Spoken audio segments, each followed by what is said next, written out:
Maine Mendoza ipinagtanggol ni Vic Soto. Vic Soto binyantaan si Arjo Ataide.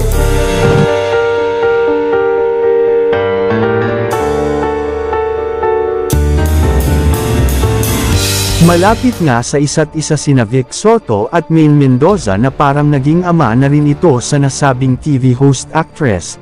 Sa kasalukuyang sitwasyon nga sa relasyong Arjo Ataide at Maine Mendoza ay tila nagbigay ng mensahe si Vic Soto sa isyung hiwalayan ng dalawa.